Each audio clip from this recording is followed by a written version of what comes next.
आगे आवे से मोपे पिया को दे अंग लई जगाए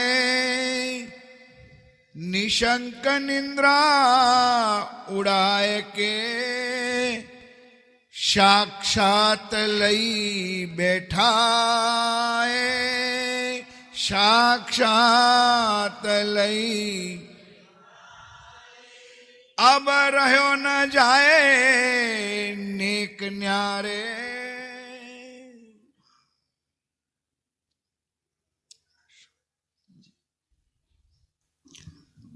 अक्षरातीत धामधनी ने इस कलशवाणी के जागने प्रकरण में हमारी आत्मा को जागने की राह पर चलने के लिए प्रेरित किया है। महामती जी के तन से जो घटित होता है वह हमारे लिए प्रस्तुत है। जागने के इस प्रकरण में निसंग निद्रा उड़ाए के साक्षात ले बैठा है। हमारी नींद उड़ जाएगी तो हम जागृत होकर परम धाम का आनंद लेंगे। यहां इतने सुंदर साथ बैठे हैं। यदि मैं आपको कहूं कि आप सो रहे हैं तो आपको बुरा लगेगा।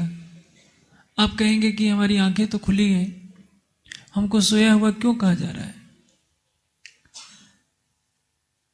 जागने का तात्पर्य रात वाली निद्रा नहीं। एक रात ही तो आती है जो 12 घंटे 14 घंटे की होती है, 10 घंटे की होती है। एक रात है जो सृष्टि के प्रारंभ से ही चल रही है और जब तक सृष्टि का लय नहीं होता तब तक वो चलती रहती है। गीता में इसी को कहा गया है, या निशा सर्वभूतानाम तस्याम जागृत संयमी। संसार की उत्पत्ति ही रात्रि नींद मोह से हुई है। रात है तो निद्रा है, निद्रा है तो अज्ञान है। हम अपने को नहीं जानते। जैसे हम सो जाते हैं तो क्या हम जानते हैं कि हम कहां सो रहे हैं? क्या हम ये जानते हैं कि हम कौन हैं? उसी तरह से इस मायावी जगत में जब हम स्वयं को भूले रहते हैं कि हम कौन हैं तो उसको कहते हैं सोया रहना। जैसे आप जितने सुंदर साथ हैं, आपका जीव न जाने जो भाई हैं कितने जन्मों में उनका तन उनका जीव स्त्री की योनि में रह चुका है। जो आज बहनों के रूप में दिखाई दे रही हैं उनका जीव न जाने कितने जन्मों से लाखों जन्मों में पुरुष रह चुका है। कितनी बार आपका जीव पशु पक्षी रह चुका है। हो सकता है वनस्पतियों में भी आपका जीव गया हो। लेकिन जब हमारा ये हड्डी मांस का पुतला दिखता है तो एक अहंकार खड़ा हो जाता है कि मैं इस नाम वाला हूं, मेरा ये रूप है और यही एक बंधन है मैं और मेरे के चिंतन से। मेरा शरीर, मेरा नाम, मेरा रूप, मेरा कुल गोत्र, ये अज्ञानता है। इनसे परे होकर, हड्डी मांस के इस शरीर से परे होकर, सूक्ष्म शरीर से, कारण शरीर से परे होकर अपने को जानना किसी बिरले सौभाग्यशाली के हाथ में होता है। तभी तो ये प्रकरण में कहा है, रेहू नाही सिद्ध साध संतरी भगत वैष्णव अपरस आचार। मैं ये सब नहीं हूं। संसार की जितनी उपाधियां हैं उन उपाधियों में मैं नहीं हूं। गौतम बुद्ध के सीरियल में एक बहुत अच्छी बात कही है बुद्ध ने कि तुम जागृत होकर के सत्य को देखो। परसों विपස්සना का ध्यान कराने वाले आए थे। एक बात मैं कहूंगा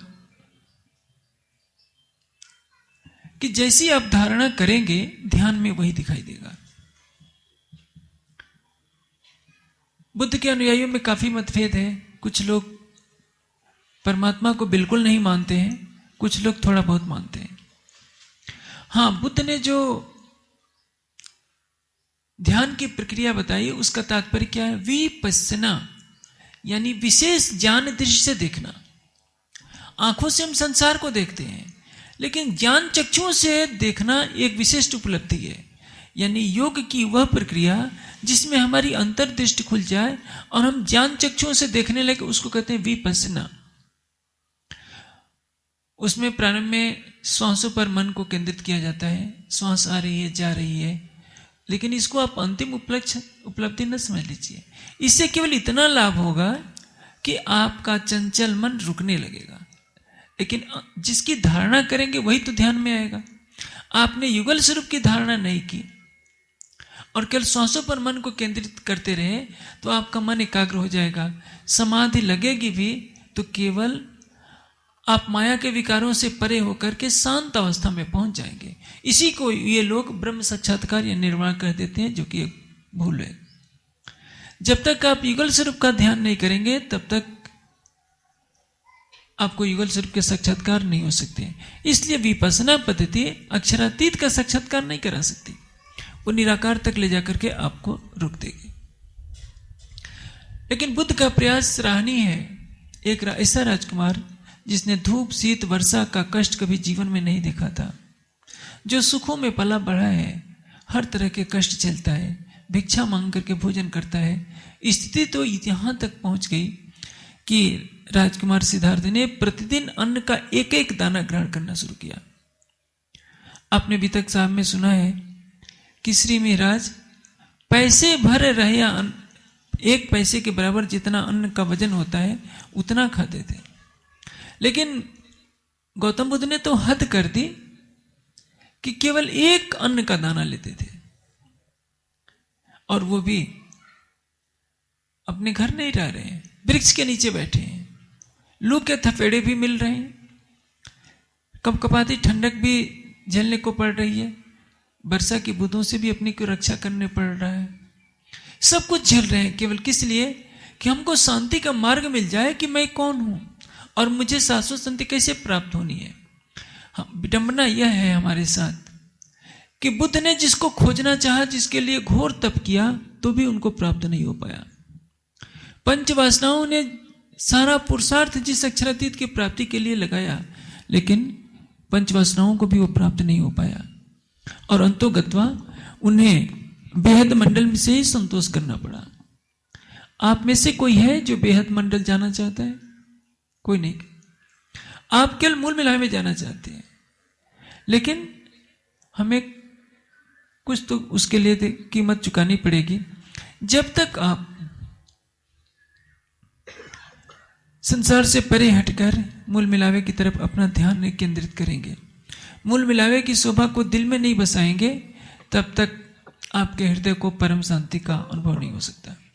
हमारी निष्ठा ही वहां से शुरू होती है।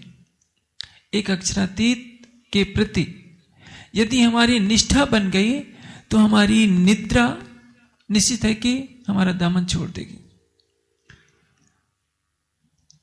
इसको एक दृष्टांत से समझिए।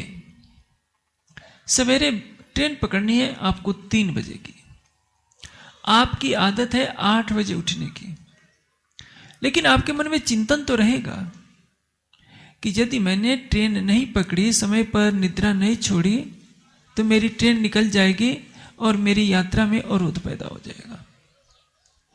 यह चिंतित होना बहुत अच्छी बात है। इसका तात्पर्य जब आप तारतम्य ज्ञान ग्रहण करते हैं तो यह चिंता आपके ऊपर सवार हो जाती है कि इस माया को छोड़कर हमें परम धाम तो चलना पड़ेगा। यह बहुत बड़ी चीज है। चिंतन और चिंता दोनों में अंतर होता है। चिंता चिता से भी भयंकर है, लेकिन मनुष्य का एक सकारात्मक चिंतन होना चाहिए कि जब हमने तारतम्य ज्ञान ग्रहण किया है तो हमें इस निराकार के मंडल से परे देखना होगा, बेहद से परे देखना होगा। हमारा लक्ष्य क्या है? ये मूल मिलावा अपना नजर दे जाइत। हमें अपनी अंतर्दृष्टि को श्वासों पर केंद्रित नहीं करना है। श्वास आ रही है जा रही है, ठीक है, वो तो जड़ पदार्थ है। दीपक की ज्योति को हम देख रहे हैं, वो भी जड़ पदार्थ है। सूर्य को ध्यान में ला रहे हैं, कुछ योग पद्धतियों में सूर्य को ध्यान में लाया जाता है, वो भी जड़ पदार्थ है। जो नख से सिख तक युगल स्वरूप की शोभा श्रृंगार है, हमें धारणा उसकी बनानी है। परिणाम क्या होगा? वो स्वरूप जागृत है, और जब हम जागृत स्वरूप की धारणा करेंगे तो हमारे ध्यान में वही आएगा। अंतोगत्वा जब हमारे अंदर विरह का रस परिपक्व होगा तो हम समाधि अवस्था को प्राप्त कर लेंगे। और ये चरम लक्ष्य प्राप्त हो जाएगा। इस प्रकरण में यही बताया गया है कि जागने किसको कहते हैं। जागने यानी आत्म जागृति दो तरह से होगी। वाणी का प्रकाश मिला आपको तो आप के अंदर अटूट श्रद्धा, अटूट विश्वास पैदा हो गया कि एकमात्र धाम धनी है, हमारे सर्वस्व हैं। इसको कहते हैं ज्ञान दृश्य जागनी।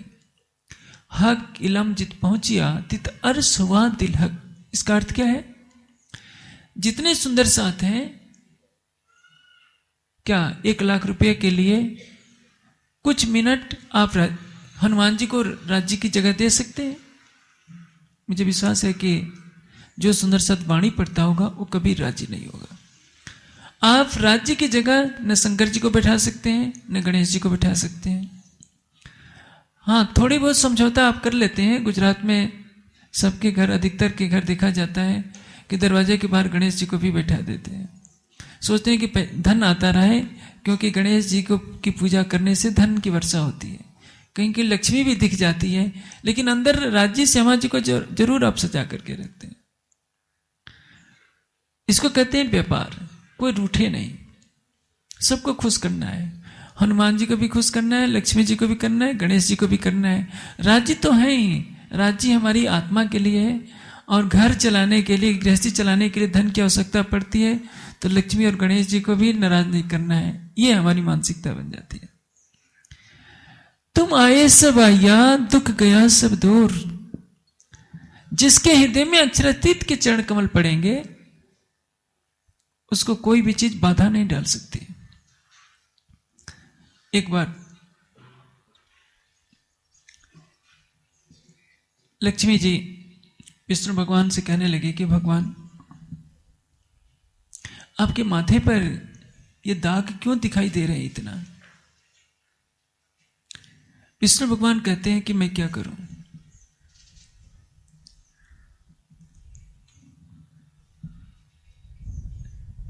ये प्रसंग लक्ष्मी और विष्णु भगवान के बीच की बात है।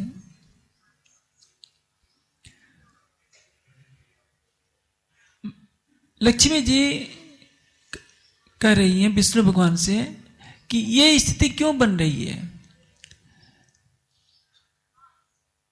आपके जो भक्त हैं मेरे चौखट पर बार बार मत्था टेकते हैं, और मैं तो जब आपके चरणों की दासी हूं तो मुझे बहुत आश्चर्य होता है कि ये आपको क्यों नहीं मत्था टेकते, पहले मुझे क्यों प्राथमिकता देते हैं। क्योंकि विष्णु भगवान की जो भक्ति करता है प्राय वो गरीब हो जाता है, और लक्ष्मी की भक्ति करता है धनवान हो जाता है, दूरी बन जाती है। मैं ये नहीं कहता कि लक्ष्मी से ऐश्वर्य से घृणा कीजिए, लेकिन हमारी निष्ठा किस पर होनी चाहिए? अक्षरातीत पर। जागृत होने का तात्पर्य क्या है? जब हम जागृत हो जाएंगे तो ज्ञान चक्षुओं से देखेंगे। कल बहुत अच्छे शब्दों में डॉक्टर प्रवीण जी ने कहा था, उगता हुआ सूरज संकेत देता है कि नए जीवन का शुभारंभ होने वाला है। डूबता हुआ सूरज संकेत देता है कि मैंने पूरे दिन भर संसार को तपा लिया, अब मैं अस्ताचल की तरफ जाने वाला हूं, अंधेरी रात आने वाली है। हमारा जीवन भी तो ऐसे ही बीतता जा रहा है, लेकिन उगते और डूबते सूरज दोनों का रंग एक होता है। हम जन्म लेते हैं तो भी दुखी होते हैं, मरते हैं तभी दुखी होते हैं। यदि हमारे ज्ञान चक्षु खुल जाए, हम जागृत होकर देख लें, तो जन्म लेने में कोई कष्ट, जन्म लेने, मरने, बुढ़ापा आने या सुख और दुख सारे द्वंद्वों से परे हो जाएंगे। इसको क्या कहते हैं? जागृत होकर के देख रहे हैं। हमें अपने परिवार के लिए मोह होता है, दूसरों के लिए कोई लगाव नहीं होता। पड़ोस में कोई मर जाए तो भी हमारे अंदर कोई पीड़ा नहीं होती, क्योंकि हमें उस परिवार से लगता है कि यही हमारा सब कुछ है। महामती जी की आत्मा हम सुंदर साथ को जागने के उस चरम लक्ष्य पर ले जाना चाहती है, जिसमें हम इस अज्ञान में निद्रा से उत्पन्न होने वाले ब्रह्मांड में रहते हुए भी हम यहां स्वयं को महसूस न करें, ये महसूस करें कि हमारे मूल तन मूल मिलावे में विराजमान है।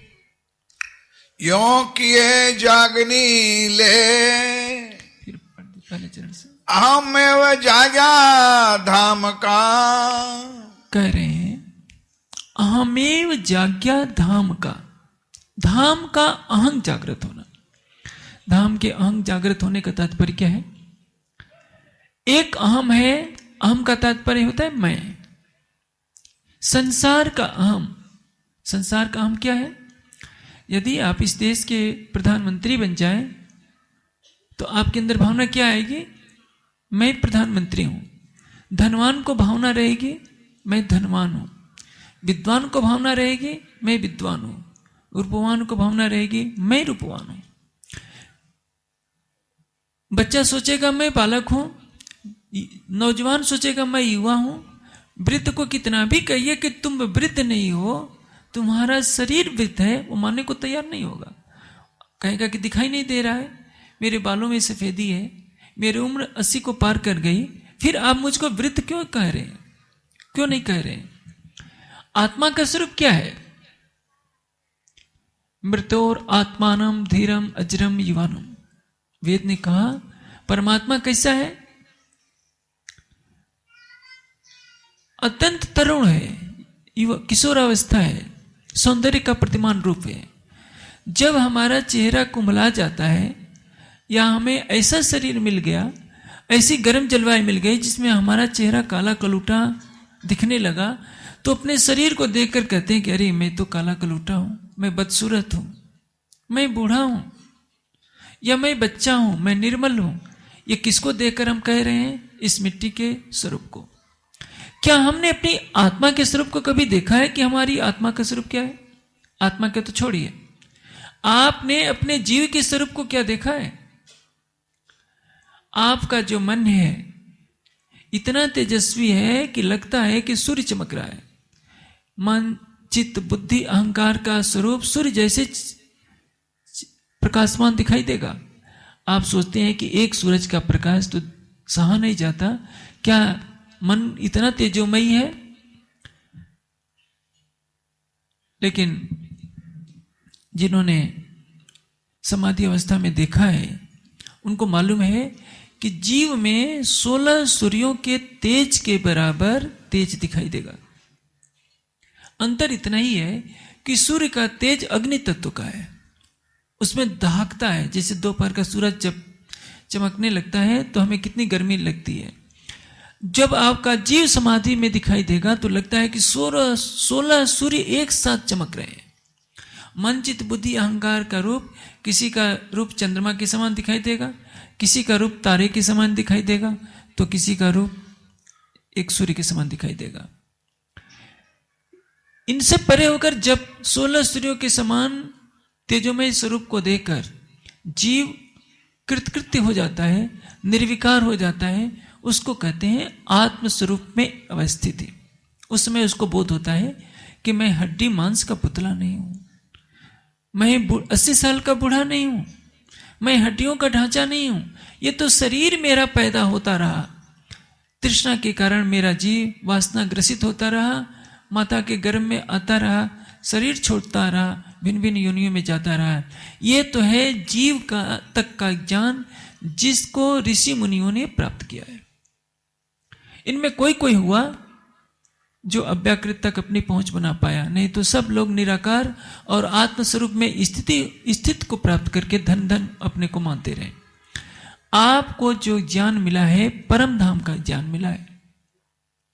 किस अवस्था से परे होकर आपको बेहद को देखना है, परम धाम को देखना है, परम धाम में युगल स्वरूप को देखना है, और युगल स्वरूप के सामने अपनी परात्म का रूप निहार कर राज्य के हृदय में डुबकी लगानी है, और उनके प्रेम रूपी सागर में इतनी डुबकी लगा लेनी है कि हम स्वयं को भुला दें। जब यह भावना होगी कि मैं परम धाम की हूं, तो परिणाम क्या होगा? आप जीवन के स्वरूप पर लक्ष्य को प्राप्त कर लेंगे। यहां जितने सुंदर साथ हैं, चर्चा में भी कठोर शब्द आपको सुनने को मिलते हैं, मेरे से भी।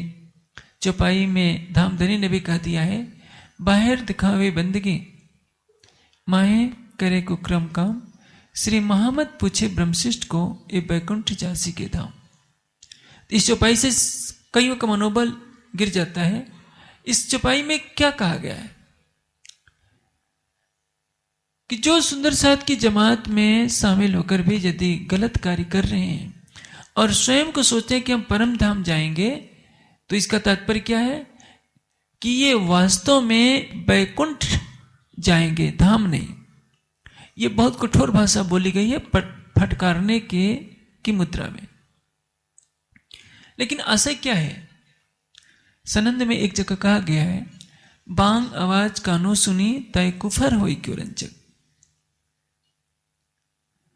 जो प्रतिदिन 5 चौपाई पढ़ लेता है, संध्या आरती में भी शामिल हो जाता है। बांग आवाज का तात्पर्य क्या है? मुल्ला की बांग का असर नहीं है। जैसे 5 वक्त मौलवी नमाज पढ़ता है, उसी तरह से जो हमारे कर्मकांड की पद्धति है, शाम सुबह सेवा पूजा कर लेना, श्रद्धा भाव से जो 5, 10, 15 मिनट भी राज्य पर भाव रख करके संध्या करता है या सेवा पूजा में भाग ले लेता है, उसका परिणाम यह होगा कि उसका जीव भवसागर से पार हो जाएगा। 7वीं वैश्य उसके लिए सुरक्षित है। लेकिन जिसने युगल स्वरूप को ही दिल में बसाने का प्रयास कर लिया, और भले ही वो कोरा कोरा जीव है, उसने जीव को विरह की भट्टी में तपा दिया, विरह ले लिया, प्रेम ले लिया, तो उसके जीव को सत्स्वरूप की पहली बहिष्ठ में जाने से रोकने वाला कोई भी नहीं। मैं हर वर्ष आप सुंदर साथ को प्रेरित करता हूं, जिन जीवे किन संग किया ताको करो न मेला भंग, रंगे रमाणु वासना वासना सतकोन। जो जीव मेरी संगति करता है, मेरे चरणों में आता है, मेरे से प्रेम करता है, तो उसको करूं न मेलो भंग, मैं कभी उसको अपने से अलग नहीं करूंगा। यद्यप मूल तन परम धाम में न होने के कारण वह जीव परम धाम में तो नहीं जा सकता, लेकिन परम धाम की लीला का सारा प्रतिबिंब सत्स्वरूप की पहली बहिष्ठ में आया करेगा, और उसको देख करके जीव आनंदित हुआ करेगा। उसको आभास यही होगा कि मैं ही परम धाम की आत्मा हूं। जो मिहिराज का जीव बना है इस जागनी लीला में, वो राज्य बन जाएगा, हुबहू राज्य की नकल का रूप, और श्री देवचंद जी का जीव श्यामा जी के रूप में सिंहासन पर विराजमान होगा। पूरा बेहद मंडल यही समझेगा कि यही राज्य श्यामा जी हैं, और परम धाम की लीला झलका करेगी सत्स्वरूप की पहली बहिष्ठ में। सब समझेंगे कि हम परम धाम में विचरण कर रहे हैं। इसी को कहते हैं सबके हक हमको किए। सारी दुनिया हमारे जीवों को ही हक माना करेगी कि यही तो परब्रह्म है, ये उनकी आत्माएं। चितौनी पर मैं जोर क्यों देता हूं? बड़ी बड़ी समाधियां जिन जीवों को निराकार से पार नहीं कर सकी,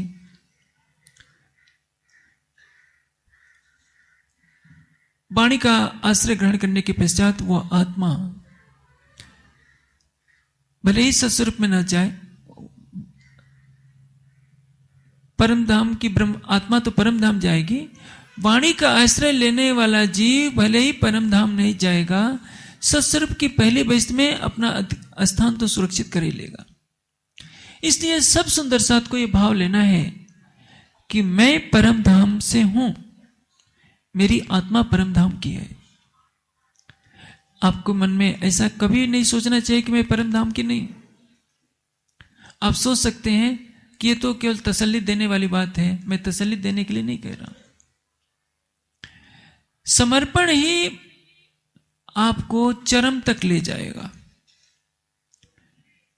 मैं आपको एक लौकिक दृष्टांत से समझाता हूं तो आपके हृदय में बात बैठ जाएगी कि ये कहां तक सच्चाई है। एक चक्रवर्ती सम्राट है, उसके महल में हजारों दासियां हैं। अधिकतर दासियां सेवा कार्य कर रही हैं कि राजा से हमें वेतन मिलता है, सुख सुविधाएं मिलती हैं। उन हजारों दासियों में ऐसी दासी भी हो जो महारानी की तरह ही अनन्य निष्ठा रखती है महाराज के प्रति।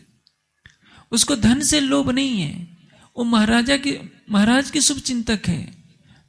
यदि महाराज की दृष्टि उस पर पड़ गई कि यह दासी मुझसे उतना ही प्रेम करती है जितना प्रेम मेरी महारानी करती है, तो आप जानते हैं भले ही नियमों के बंधन में बंधकर वह चक्रवर्ती सम्राट उस दासी को महारानी नहीं बना सकता है, लेकिन महारानी के बाद का नंबर तो अवश्य दे देगा।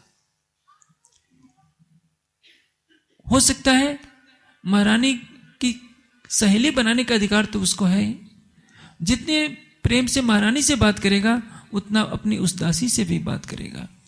उसको ऐसा करने से कोई रोक नहीं सकता। जो दर्शन का सिद्धांत है कि पूर्ण में कोई चीज मिलाई नहीं जा सकती। वाणी भी कहती है कि एक पक्षी का पर नहीं गिर सकता, एक कण वहां नष्ट नहीं हो सकता, वहां से किसी को लाया नहीं जा सकता और यहां से किसी को उसमें प्रेस नहीं कराया जा सकता। राज्य इस नियम को तोड़ेंगे नहीं, लेकिन न तोड़ते हुए भी जैसे मैंने दृष्टांत दिया, दासी को महारानी नहीं बनाया तो महारानी के समकक्ष तो कुछ खड़ा ही कर दिया उसके, क्योंकि सभी दासियों से वो न्यारी हो गई। इस तरह से आज दिन तक संसार नवदा भक्ति में लगा था, कर्मकांडों में लगा था, ध्यान तो कर रहा था लेकिन शुष्क ध्यान कर रहा था। किसी ने ज्योति का आधार लिया, किसी ने सूर्य चंद्रमा का आधार लिया, किसी ने श्वासों का आधार लिया। किसी को मालूम ही नहीं था कि हम परमात्मा को पाए कैसे। आप सुंदर साथ यदि युगल स्वरूप की शोभा को दिल में बसाते हैं तो ये रखिए आपके हृदय मंदिर में रोम रोम में आपका प्रियतम वास कर रहा है। ये भावना रखिए। जैसे प्रेम की गति विलक्षण होती है जिससे आपको गहरा लगाव हो। यदि उसके विषय में गहराई से आप सोचेंगे तो आपके शरीर में एक रोमांच हो जाएगा। हो सकता है शरीर कांपने लगे, शरीर के रोम फूट जाए। ये क्या है? प्रेम का एक प्रदर्शन है। हृदय उस प्रेम की झलक को सहन नहीं कर पा रहा है तो रोमांच हो जा रहा है। इसको कहते हैं रोम रोम में रमना, यानी आपका नख से सिक तक सारा शरीर भाव विह्वल हो गया है। वैसे ही यदि आपका अक्षरातीत के प्रति सच्चा समर्पण रहेगा तो आपका यह प्रेम कभी भी निष्फल नहीं जाएगा। यदि कठोर समाधियां लगा सकते हैं भगवान बुद्ध, महावीर स्वामी, बड़े बड़े ऋषि मुनि जो इतनी समाधियां लंबी लंबी लगाए कि उनकी आंखों की पलकों के बाल एक एक फुट तक लंबे हो गए, तो आप सोच सकते हैं यदि आपने 2-2 घंटे भी प्रतिदिन अपने घर में रहकर, अपने एसी कमरों में रहकर, कोमल गद्दों पर रहकर भी सच्चे हृदय से यदि युगल स्वरूप से प्रेम किया, राज्य श्यामा जी की चितवनी की, तो ऐसी घड़ी अवश्य आएगी जिसमें आपका हृदय राज्य के प्रेम में रहेगा। यदि आपके अंदर परम धाम की आत्मा है तो अपने मूल तन में जाएगी, और जो जीव है सत्स्वरूप की पहली बहिष्ठ में जाएगा। आप अपने जीव को मूल मिलावे में नहीं ले जा सकते हैं। हाँ, जीव की दृष्टि मूल मिलावे में पहुंच जाएगी, लेकिन जब ब्रह्मांड का लय होगा तो जीव मूल मिलावे में नहीं जा पाएगा, वो सत्स्वरूप की पहली बहिष्ठ में जाएगा। ईश्वरीय सृष्टि अपने जीव के साथ पहली बहिष्ठ में जाएगी, और कोरा से कोरा जीव जो आज दिन तक निराकार में लय होता जा रहा था, वो भी निराकार मंडल को पार करके सत्स्वरूप की पहली बहिष्ठ में वहीं जाएगा जहां ब्रह्म सृष्टि का जीव जाएगा। इससे बड़ी उपलब्धि और क्या होगी? इसलिए आप आंख मूंद कर सब सुंदर साथ यह भाव रखें कि मैं परम धाम की आत्मा हूं। नहीं है तो भी जब आपके दांत टूटते हैं तो बिल्कुल 70 साल की उम्र में भी बढ़िया बढ़िया 16 साल के बच्चे जैसे दांत लगवा लेते हैं। ये बात आपको समझ में आती है। बाल सफेद होते हैं तो आप काला करके खुश हो जाते हैं। तो आप जीव टल होशी आत्मा को क्यों नहीं मान लेते? आप यह प्रण कीजिए कि मेरे अंदर परम धाम की आत्मा है, और यदि नहीं भी है तो जो आत्मा को अधिकार राज्य देते हैं, आत्मा का सुख अपने चितवनी से मैं लेकर के ही रहूंगा।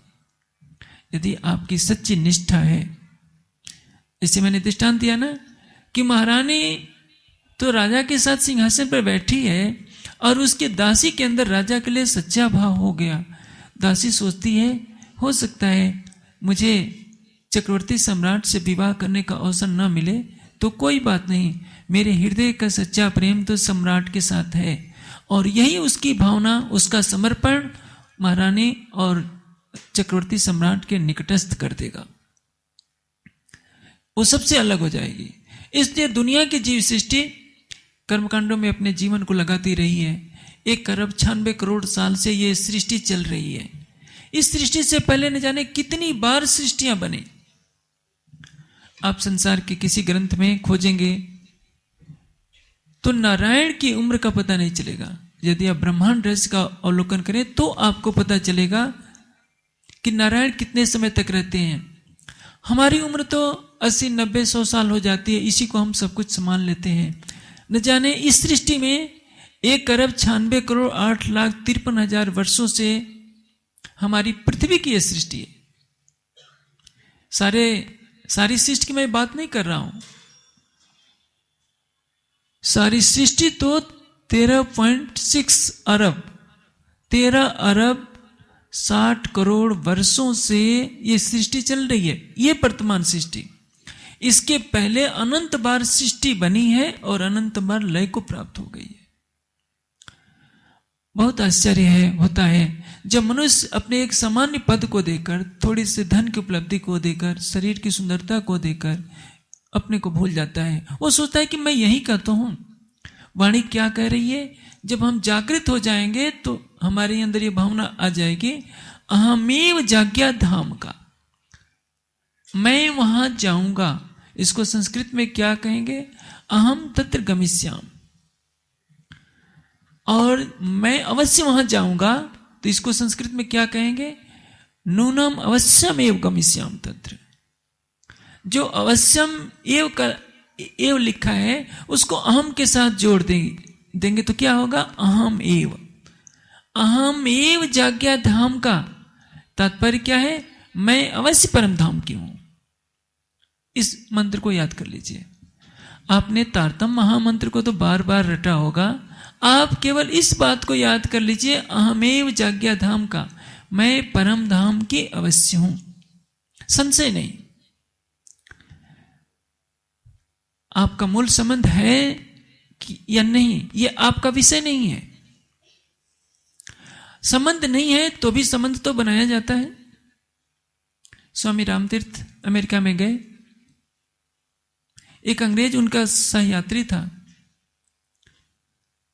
उस समय आजकल की तरह फ्लाइट से हर कोई यात्रा नहीं कर पाता था, जहाज हुआ करते थे। स्वामी रामतीर्थ से उस अंग्रेज ने पूछा कि स्वामी जी बताइए, आप अमेरिका जा रहे हैं, क्या आपका कोई परिचित है? क्या कोई आपका मित्र है? कहते हैं कि हाँ। पूछता है कौन है? उसके कंधे पर हाथ रखकर उसकी तरफ देखते हुए बोले, क्या तुम मेरे मित्र नहीं हो? तुम ही तो हो मेरे। वो सन्न रह गया और सचमुच वो इतना घनिष्ठ मित्र हो गया कि स्वामी रामतीर्थ के अमेरिका के सारा आने जाने का, रहने की सारी व्यवस्था उसने कराई। कोई परिचय नहीं है उस अंग्रेज से, लेकिन स्वामी रामतीर्थ ने अपनी आत्मीयता से उसको अपना बना लिया। जो अक्षरातीत सबका है, दया का सागर है, प्रेम का सागर है, आनंद का सागर है। यदि आप कोरे जीव हैं, मैं मान लेता हूं थोड़ी देर के लिए, आप अपने हृदय का प्रेम, अपना सर्वस्व उसके लिए समर्पित करेंगे तो क्या वो इतना निष्ठुर है कि आपके हृदय के प्रेम को ठुकरा देगा? जब बैकुंठ बिहारी विष्णु नहीं ठुकरा पाते, नारायण नहीं ठुकरा पाते, विष्णु भगवान क्या कहते हैं? न अहम वसामि वैकुंठे न च योगिनाम हृदय। न मैं बैकुंठ में रहता हूं, न योगियों के हृदय में। मत भक्ता यत्र गायन्ति तत्र तिष्ठामि नारद। जहां मेरे भक्त मुझसे प्रेम करते हैं, मैं वहीं विराजमान होता हूं।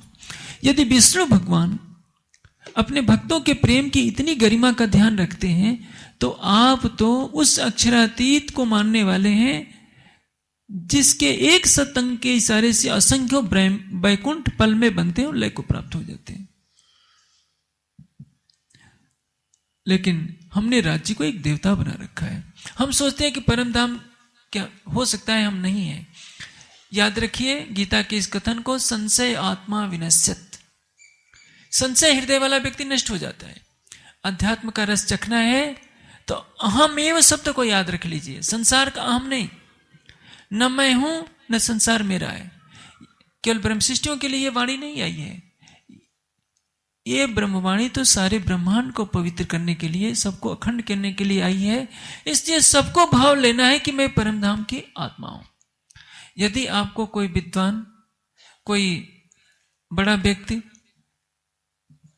हंसी में कहता है अपना आचरण तो देखो, तुम परमधाम के हो क्या, तो आप तब भी अपना धैर्य न छोड़िए। आप ये मन में भावना बनाए रखिए कि हो सकता है कि मेरे से पाप हो गए हों पूर्व जन्मों में, हो सकता है इस जन्म में भी मेरे से पाप हो गए हों, लेकिन ब्रह्मवाणी का प्रकाश तो मिला है। इस ब्रह्मवाणी के प्रकाश से जब जागे तभी सवेरा, इस कथन को याद कर लीजिए। हमें जागृत होकर के ध्यान करना है, अहमेव जाग्या धाम का, मैं अवश्य परम धाम का हूं और मुझे परम धाम को अवश्य पाना है। मैंने 2 दिन पहले चर्चा में मंसूर जो सूफी फकीर था उसका दृष्टांत दिया था। किस तरह से मंसूर को जब पत्थर मार मार करके संसार करके मारा जाता है, उसको कब्र में गाड़ा जाता है, तब भी अनहलक अनहलक मैं खुदा हूं की आवाज आती रहती है। उसके शरीर को जलाकर उसकी राख को पूरे नदी में बहवा दिया जाता है। नदी का पानी जहां तक बह रहा होता है, जहां जहां तक राख बहती है, जहां जहां तक हवा के झोंके जाते हैं, वहां वहां तक अनहलक अनहलक की आवाज गूंजती रहती है। मंसूर कोई बेहद मंडल के नहीं थे, कोई परम धाम के नहीं थे। यदि रसखान अपने दिव्य प्रेम से श्री कृष्ण को सामने आने के लिए विवश कर सकते हैं, सूरदास विवश कर सकते हैं, मीरा विवश कर सकती हैं, तो आपने तो अपना समर्पण अक्षरातीत के लिए किया है। आपका प्रेम कभी भी निरर्थक नहीं होगा और चितवनी करने के बदले आपको सत्स्वरूप की पहले भैष्ट में जाने का स्वर्णिम अवसर मिल जाएगा। चाहे आप ब्रह्म सृष्टि हो, चाहे ईश्वरी सृष्टि हो या जीव सृष्टि हो। इसलिए ऐसा एक भी सुंदर साथ नहीं होना चाहिए जो चितवनी करने का दृढ़ संकल्प न ले, युगल स्वरूप के दीदार का दृढ़ संकल्प न ले और अपना लक्ष्य हमेशा ऊंचा रखिए, अपने विचार सकारात्मक रखिए। नकारात्मकता, निराशावाद ये नास्तिकता की देन है। जिसको अक्षरातीत पर अटूट आस्था होगी, वो अपनी आत्मा का प्रेम, अपने हृदय का प्रेम, चाहे वो जीव हो क्यों ना हो। पहली बात तो यह है कि जीव भाव को छोड़कर आत्म भाव में विचरण कीजिए। आत्मा जब जीव भाव में खो गई है तो उसको संसार दिख रहा है। जीव यदि अपने जीव भाव को छोड़कर ये भाव रखने लगेगा कि मैं परम धाम की आत्मा हूं, तो संसार से स्वतः ही परे होने लगेगा। प्रतिदिन यह संकल्प को दोहराइए कि मुझे अवश्य राज्य को पाना है, अवश्य राज्य का दर्शन करना है, निद्रा को छोड़ना है, मुझे जागृत होकर के आत्मचक्षुओं से नख से सिक तक प्रीतम की शोभा का दर्शन करना है। जब तक आपके भाव ऊंचे नहीं होंगे तब तक आप महान लक्ष्य को प्राप्त नहीं कर सकते। चाणक्य ने चंद्रगुप्त को यही शिक्षा दी। चंद्रगुप्त एक झोपड़ी में रहने वाला बालक है। यह ठीक है कि उसके पिता कभी सेनापति जैसे बड़े पद पर थे, लेकिन परिस्थितियों का मारा चंद्रगुप्त अपनी मां के साथ झोपड़ी में रह रहा है। चाणक्य देखता है कि इस चंद्रगुप्त में सम्राट बनने की योग्यता है और उसके मन में यह बात ठूस ठूस कर भर देता है कि चंद्रगुप्त, एक दिन तुम्हें भारत का सम्राट बनना है। और झोपड़ी में रहने वाले चंद्रगुप्त को भारत के सम्राट के पद पर बैठा ही देता है। यदि चंद्रगुप्त के अंदर यह निराशावाद घोर कर जाता कि मैं एक झोपड़ी में रहने वाला कहां से ये सपना देख सकता हूं कि मैं भारत का सम्राट बनूं। अशोक भी अवश्य बिंदुसार का पुत्र था, लेकिन बिंदुसार के प्रेम का पात्र वो बचपन में नहीं बन पाया था। परिस्थितियों के अनुसार वह अपनी मां के साथ, वह भी जंगल के एक झोपड़ी में रहने वाला था। चाणक्य ने उसके अंदर यह आत्मविश्वास भरा कि अशोक, तुम्हारे अंदर यह क्षमता है भारत का सम्राट बनने की। और यही आत्मविश्वास अशोक को सिंहासन तक ले गया। आपके अंदर निराशावाद जो घर कर जाती है, हम गृहस्थी हैं,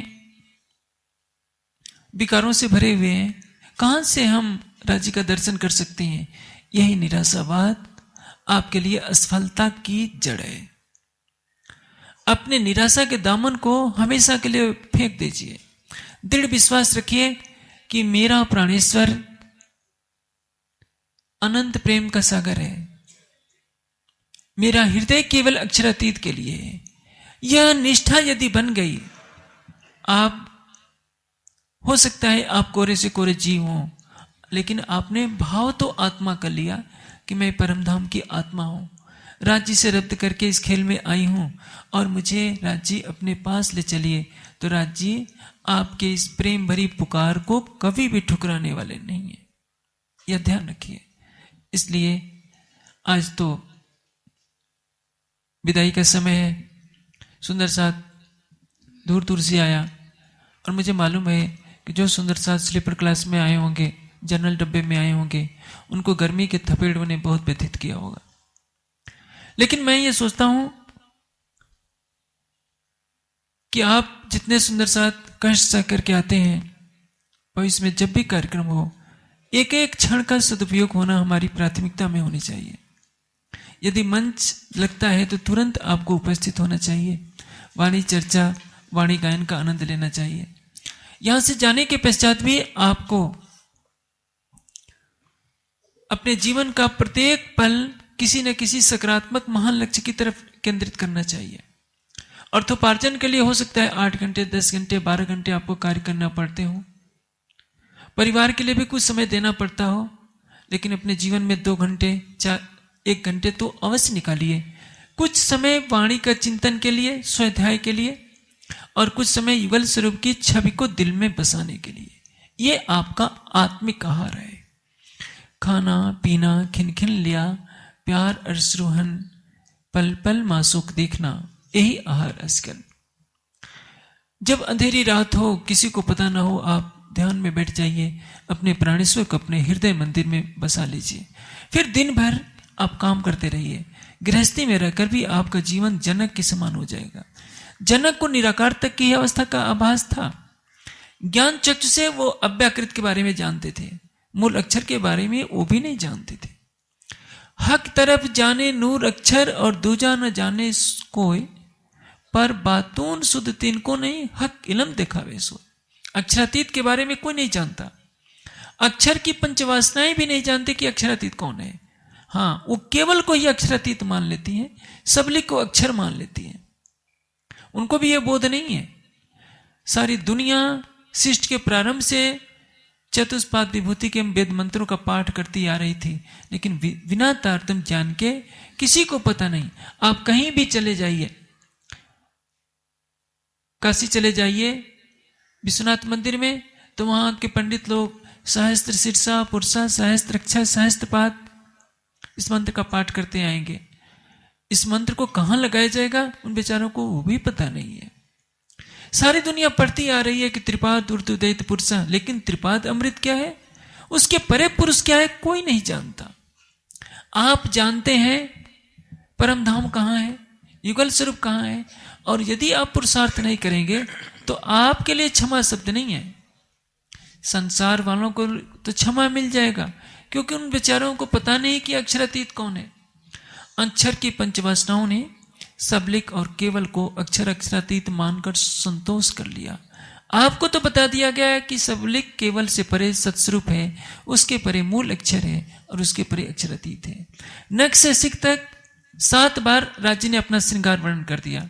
यह जो पुस्तक छपी है हमारी शाश्वत संपदा, इसमें नख से सिख तक राज्य का श्रृंगार, जो 3 बार सागर ग्रंथ में है, 4 बार श्रृंगार ग्रंथ में है, श्यामा जी का दोनों श्रृंगार, सुंदर साथ का श्रृंगार और मूल मिलावे की शोभा, यह इसलिए ग्रंथ छपाया गया है। सुंदर साथ कहीं भी रहे, इन चौपाइयों का पाठ करते रहें, मनन करते रहें, ताकि उनके रोम रोम में युगल स्वरूप की छवि बस जाए। अब कोई श्रृंगार का गोटा तो पूरा उतना मोटा ले नहीं जाएगा। श्रृंगार की टीका हर जगह कहीं नहीं रखी जा सकती। कहीं भी इसको रखिए, अपने साथ रखिए। कहीं यात्रा में भी जाइए तो ऐसी अटैची हो छोटी मोटी, जिसको पैरों के नीचे न रखना पड़े, या छोटा बैग हो उसमें भी रख लीजिए, कहीं भी रखिए। ये इसमें लगभग हमारी शाश्वत संपदा में मेरा अनुमान है कि 2000 के आसपास चौपाइयां होगी। आप प्रतिदिन कुछ चौपाइयों का पाठ करते रहेंगे तो नख से सिख तक राज्य की शोभा हमेशा झलकती रहेगी। जरा सा ध्यान में बैठे संसार के विचार शून्यता को प्राप्त हो जाएंगे। आपको झलकने लगेगा कि युगल स्वरूप ऐसे हैं। फिर आपके लिए चितवनी की राह बहुत ही सरल हो जाएगी। इसी तथ्य को ध्यान में रखते हुए कुछ दिनों से दिन रात प्रयास चल रहा था कि ये मूल स्वरूप की ओर, हमारी शाश्वत संपदा और ध्यान की पुष्पांजलि, तीनों ग्रंथों का जल्दी से जल्दी प्रकाशन हो जाए, ताकि आने वाले समय में सुंदर साथ जब घर जाए तो माया के नीत उन पर जरा भी असर न डाल सके। इसलिए इस वर्ष जब आप जा रहे हैं तो आप अपने निराशा के केंचुल को हमेशा के लिए फेंक दीजिए और यह याद कर लीजिए, अहम एव जाज्ञा धाम का। हमारे अंदर यह दृढ़ आस्था हो जाए कि मैं अवश्य ही परम धाम की हूं। यदि सूफी फकीर मंसूर अपनी दृढ़ता, अपने समर्पण के बदले अपने मरे हुए शरीर की राख से भी अनहलक निकलवा सकता है, तो जीवित आपके शरीर से राज्य क्यों नहीं निकल सकता? यदि माया का एक जीव इतना प्रेम के बल पर यह कर सकता है, रसखान क्या कहते हैं, मानुष हो तो वही रसखान, बसो ब्रज गोकुल गांव के ग्वारन, जो खक हो तो बसेर करो मील कालिंद कूल कदम की डारन, पाहन हो तो वही गिर को जो धरोकर छत्र पुरंदर धारण। इतनी दृढ़ आस्था है कि करना, मुझे पत्थर भी बना देना तो उस पर्वत का पत्थर बना देना जिसको तूने उंगली पर उठाया था। पत्थर बनने के लिए तैयार है, पक्षी बनने के लिए तैयार है, लेकिन कृष्ण की सानिध्यता उनको व्याकुल किए हुई है। वही सानिध्यता आपको राज्य के लिए लग जाए। इसी कारण हमारी शाश्वत संपदा, जो हमारा अखंड धन है, हमारा अखंड धन क्या है? युगल स्वरूप की शोभा। और युगल स्वरूप की शोभा जो सागर श्रृंगार ग्रंथ में वर्णित है, उस ग्रंथ के रूप में दी गई है, ताकि आपके अंतर मन में केवल राज्य श्यामा जी बस जाए। जब आप सोने लगे तो पिक्चर के दृश्य ना आए, राज्य श्यामा जी की झलक आती रहे। उठे तो आपको न अपनी पत्नी दिखे, न पति दिखे, न बच्चे दिखे, न घर द्वार दिखे।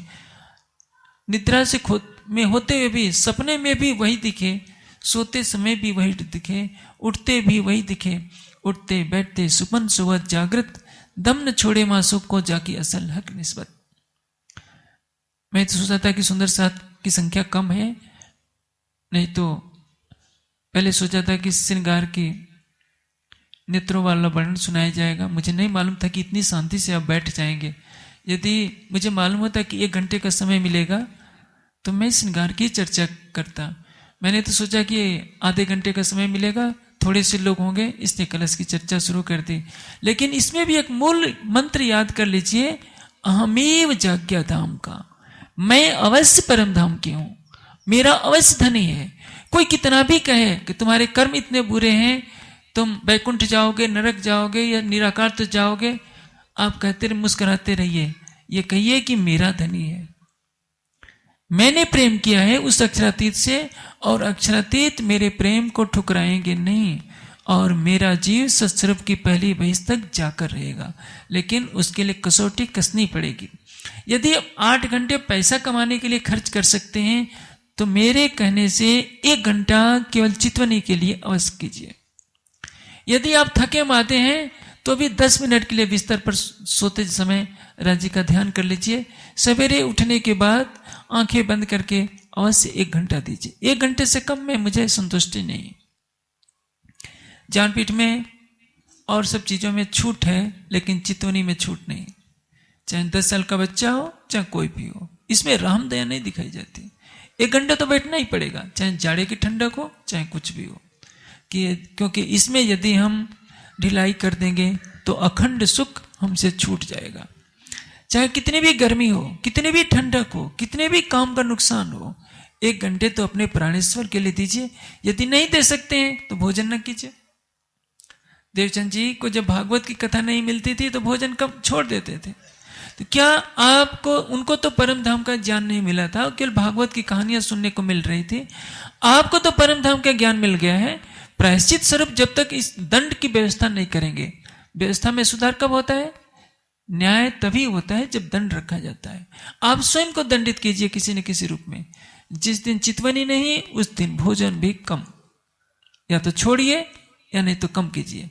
तब आपकी निष्ठा परिपक्व होगी, आपका प्रेम परिपक्व होगा। जो पतिव्रता पत्नियां होती हैं वो तब तक भोजन नहीं करती जब तक उनका पति घर न आ जाए।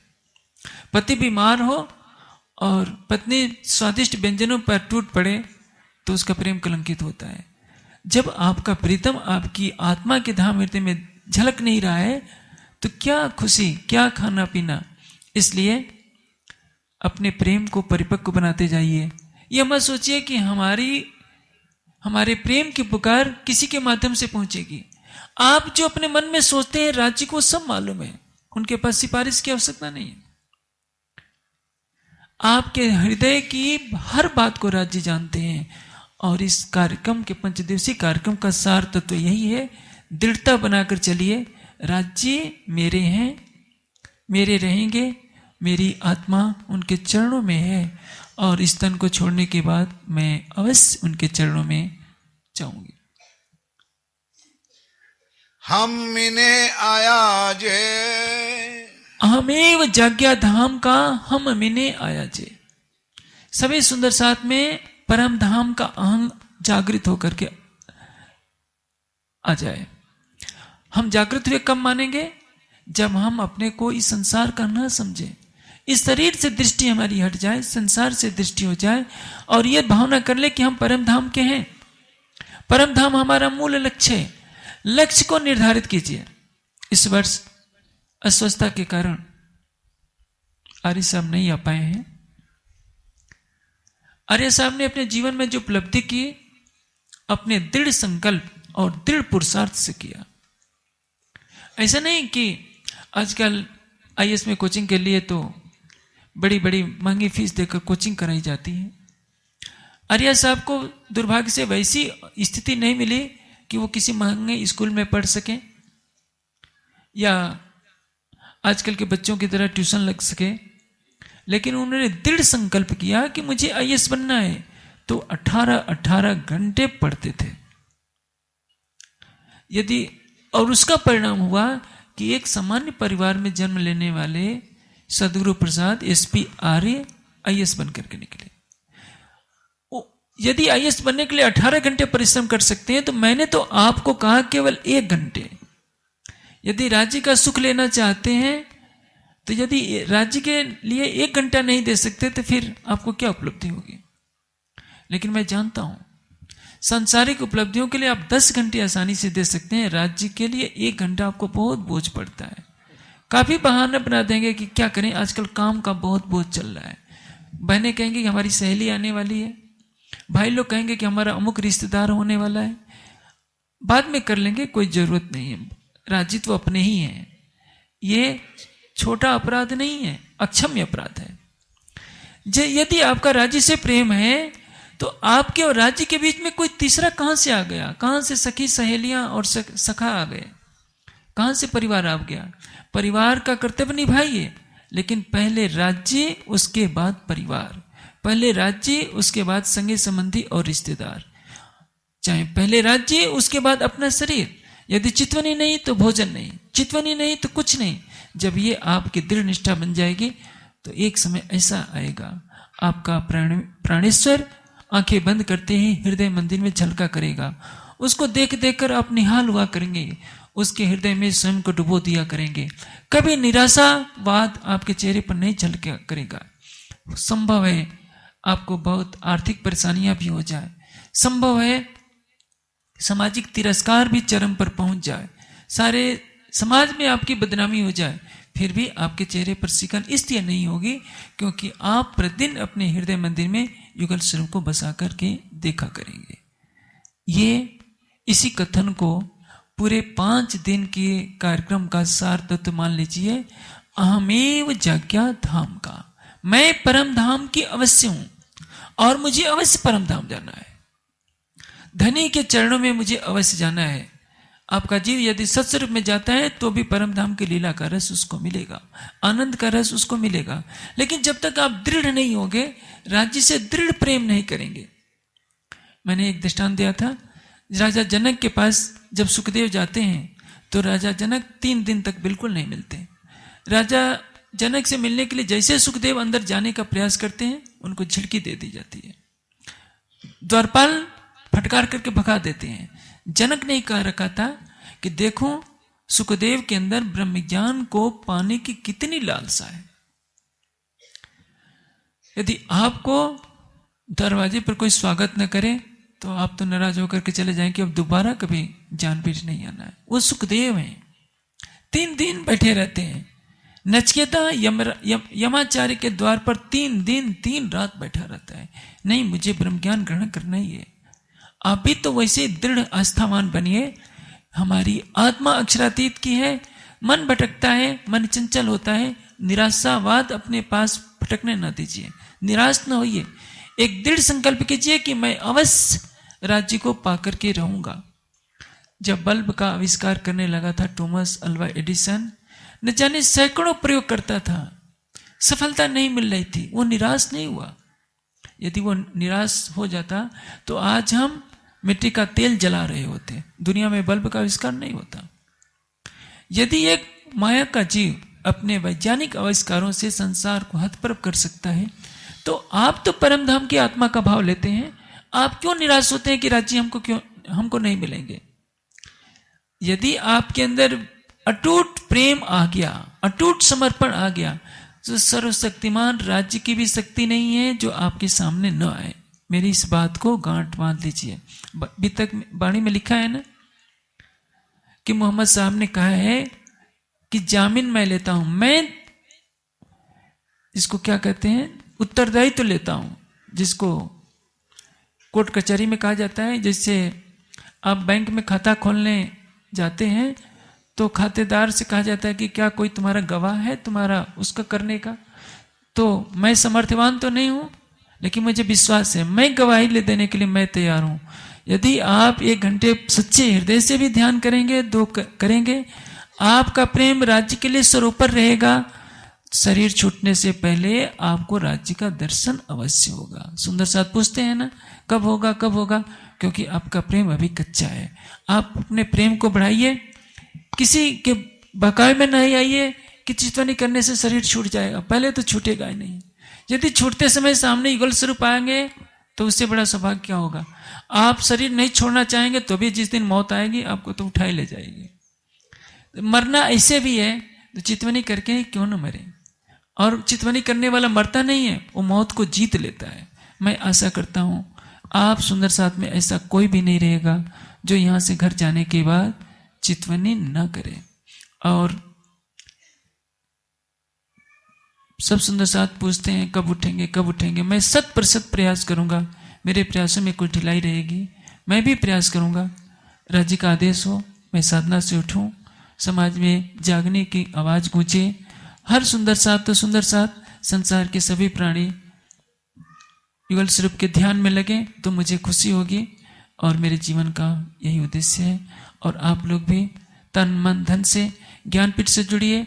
जो सुंदर साथ को कभी समय मिलता है, हफ्ते 10 दिन के लिए कोई भी आ सकता है, 15-20 दिन महीने के लिए भी आ सकता है सेवा के लिए। लेकिन ये मैं जरूर कहूँगा, जब आप ज्ञानपीठ आते हैं तो अपने को अतिथि मान करके ना आइए कि हम ज्ञानपीठ में आए, कोई किसी ने आकर मेरा बिस्तर कमरे में नहीं रखा, हमारी अगवानी के लिए नहीं आया, हमको तुरंत दौड़ करके पानी न दिया। हो सकता है इसमें त्रुटि हो जाए। आप अपने घर जाते हैं तो क्या सब पर बरसने लगते हैं? हमारा स्वागत करने के लिए द्वार पर कोई क्यों नहीं खड़ा हुआ? आपका घर है, सीधे प्रवेश कर जाते हैं। उसी तरह से ज्ञानपीठ को अपना घर मानकर आइए और अतिथि बनकर न रहिए, बल्कि जो सेवा है बिना पूछे सेवा कार्यों में भाग लीजिए, क्योंकि ज्ञानपीठ सबका है। अपनेपन से आइए, जितने दिन रहना हो, महीने 2 महीने 4 महीने 6 महीने, लेकिन निठल्ला मुझे होना स्वीकार नहीं है।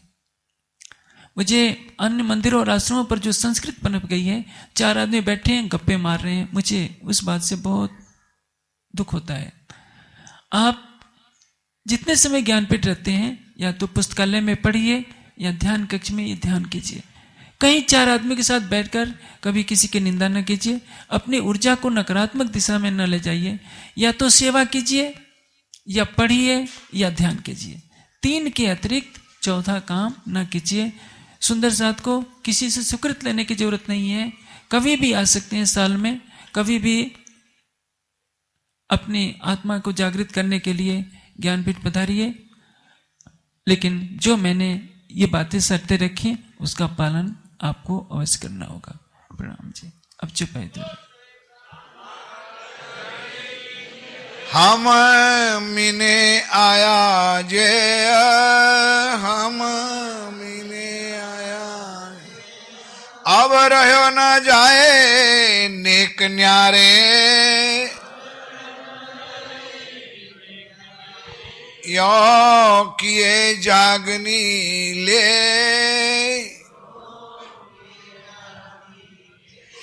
अहम एव जागा धाम का, हम मिने आया जे, हम मिने आया जे। बोलो श्री प्राणनाथ प्यारे, बोलो श्री सद्गुरु महाराज। अधिक जानकारी के लिए देखें www.spjin.org।